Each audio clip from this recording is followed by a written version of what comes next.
That's all. Okay, شروع کریں.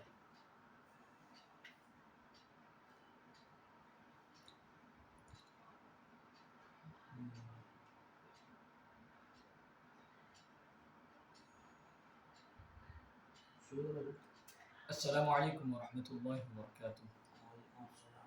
الصلاۃ والسلام علیک یا رسول اللہ صلی اللہ تعالی علیہ وسلم. بات چل رہی تھی کہ وہ جنہیں اللہ تعالیٰ نے نوازا ہے ان سے مطالبہ کیا گیا کہ جس میں سے ہم نے تمہیں دیا ہے اس میں سے تم ہماری راہ میں خرچ کرو. وَمِمَّا رَزَقْنَاهُمْ يُنْفِقُونَ. اور وہ لوگ جو اللہ کے دیے ہوئے میں سے راہ خدا میں خرچ کرتے ہیں, اللہ کی رضا کی خاطر, اللہ کی رضا کے حصول کے لیے خرچ کرتے ہیں. اسی ضمن میں بات چل رہی تھی. اب ایک مسئلہ پیدا ہوتا ہے کہ جس طرح قرآن پاک پر ایمان لانا ہر مکلف پر فرض ہے, بات چل رہی تھی اس کے بعد کہ وَمِمَّا رَزَقْنَاهُمْ يُنْفِقُونَ, پھر وَالَّذِينَ يُؤْمِنُونَ بِمَا أُنزِلَ إِلَيْكَ, اور وہ لوگ جو ایمان لاتے ہیں آپ پر, وَمَا أُنزِلَ مِن قَبْلِكَ, اور جو آپ پر پچھلے سابقہ امتوں میں جو کتابیں آئی, جو نبیوں پر جو ہے وہ نازل کی گئی, ان پر ایمان لاتے ہیں. الذین یؤمنون بالغیب ویقیمون الصلاۃ ومما رزقناہم ينفقون.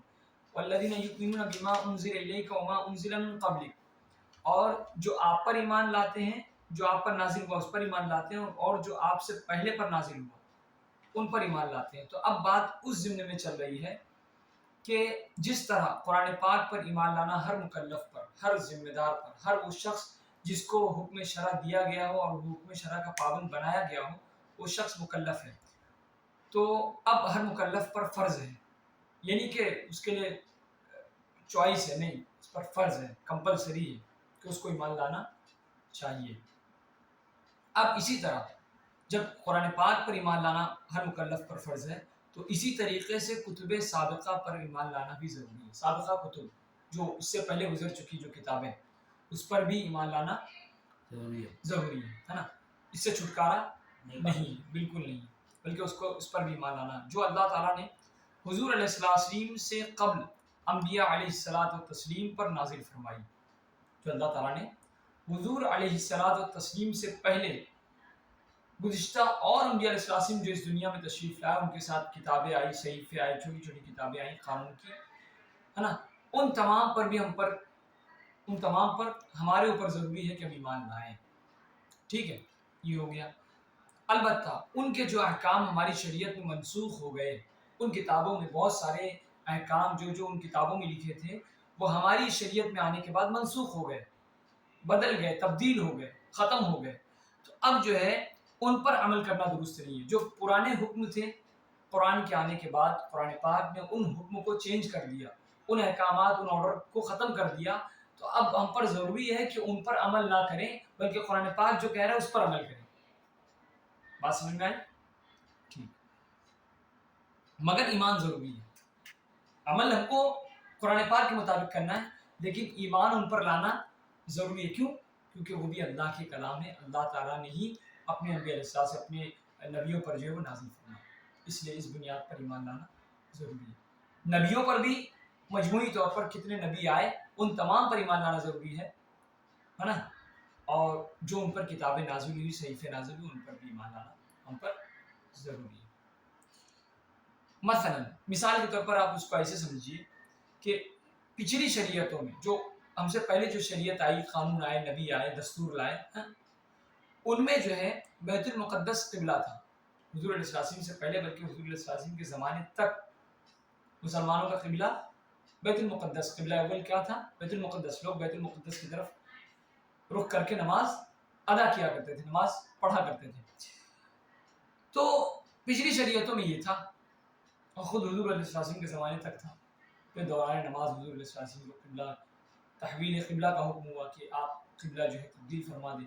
تو حضور علیہ السلام نے قبلہ کو تبدیل فرمایا, اور پھر مکہ المکرمہ میں خانہ کعبہ جو مسلمانوں کا قبلہ ہو گیا. اب تک چل رہا, صبح قیامت تک یہی چلے گا, ہے نا. تو کہنے کا مقصد پہلے جو ہے بیت المقدس تھا مسلمانوں کا قبلہ, ہے نا. اب اس کے لیے جو ہے وہ اس پر ایمان لانا, تو پچھلی شریعتوں میں بیت المقدس قبلہ تھا, اس پر ایمان لانا تو ہمارے لیے ضروری ہے، وہ تھا تو اس پر ایمان لانا ہم پر ضروری ہے، مگر عمل یعنی نماز میں بیت المقدس کی طرف منہ کر کے نماز جائز نہیں ہے، کیونکہ وہ حکم منسوخ ہو گیا۔ ایمان لانا ہم پر ضروری ہے، لیکن عمل کرنا، جو عمل کا معاملہ ہے نا، جو عمل کا معاملہ ہے کہ بیت المقدس کی طرف نماز میں بیت المقدس کی طرف رخ کر کے نماز پڑھیں، یہ جو عمل ہے یہ منسوخ ہو چکا ہے، یہ حکم منسوخ ہو چکا ہے، اور اب ہم جو ہے حضور علیہ السلام کے ماننے والے امت محمدیہ جو ہے، جو مسلمان ہیں، وہ جو ہے وہ حضور علیہ السلام کے ماننے والے قبلہ کی طرف رخ کر کے نماز پڑھتے ہیں، اور مسلمانوں کا قبلہ کون سا ہے؟ وہ خانہ کعبہ ہے۔ کیا ہے؟ کعبۃ اللہ، اللہ کا گھر، خانہ کعبہ جو ہے وہ مسلمانوں کا قبلہ۔ تو وہ حکم منسوخ ہو گیا، بیت المقدس کی طرف نماز پڑھنے کا حکم منسوخ ہو گیا، ختم ہو گیا، اور یہ حکم لاگو ہو گیا۔ سمجھ میں آئی بات؟ تو اس پر ایمان لانا ضروری ہے اور اس پر عمل کرنا ضروری ہے۔ سمجھ میں آئی بات؟ آگے دیکھیے مسئلہ، اس سے بات نکلتی ہے، مسئلہ پیدا ہوتا ہے کہ قرآن پاک سے پہلے جو کچھ اللہ تعالیٰ کی طرف سے اس کے انبیاء علیہ السلام پر نازل ہوا، سمجھ رہے ہیں؟ قرآن پاک سے پہلے جو کچھ اللہ تعالیٰ نے اپنے نبیوں پر نازل فرمایا، ان تمام پر اجمالاً ایمان لانا فرض عین ہے، ان تمام پر، ان بریف، ان شارٹ، بالجملہ، کمپلیٹلی، پوری طریقے سے ان پر ایمان لانا ہم پر فرض عین ہے، ضروری ہے، ہر فرد کو، جتنے مسلمان ہیں تمام کو اس پر ایمان لانا ضروری ہے۔ بات سمجھ میں آئی؟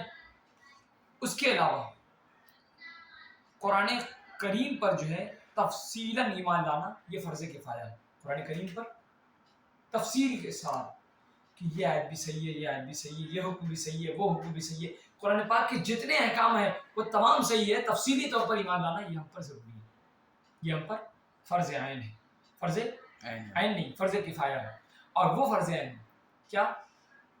کمپلیٹلی، تفصیل کے ساتھ نہیں، اجمالی طور پر، بریفلی، ان کتابوں پر ایمان لانا ہم پر ضروری ہے، فرض عین ہے، ٹھیک ہے؟ لیکن فرض عین کا مطلب ہر فرد کو جو ہے ایمان لانا اس پر ضروری ہے، لیکن قرآن شریف پر جو تفصیلاً ہے، اس پر جو قرآن پاک ہے اس میں تفصیلاً ایمان لانا یہ فرض کفایہ ہے۔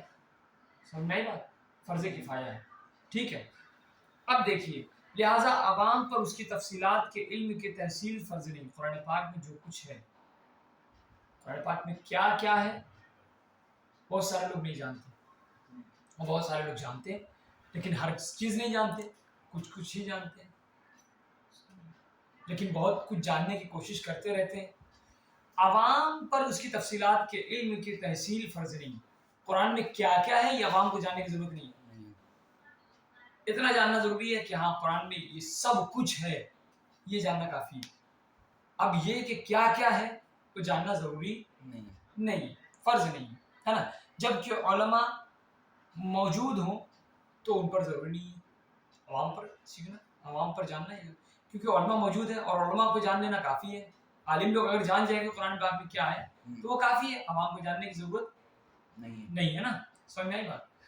جنہوں نے اس کی تحصیل علم میں پوری جد و جہد صرف کی ہو، ان علماء کا جان لینا کافی ہے۔ وہ لوگ اگر قرآن پاک میں جان گئے کہ فلاں آیت میں یہ بات ہے، فلاں سورہ میں یہ بات کہی گئی ہے، قرآن پاک میں اس چیز کا علم موجود ہے، قرآن پاک میں اللہ تعالیٰ نے یہ تمام معاملات کے تعلق سے جو ہے وہ بیان فرمایا، تو یہ تمام باتیں اگر علماء کو معلوم ہے تو پھر عوام کو اس میں جو ہے وہ زیادہ غور و فکر کرنے کی اور حاصل کرنا ان عوام پر جو ہے وہ فرض نہیں ہے، بلکہ علماء جان گئے تو اتنا کافی ہے۔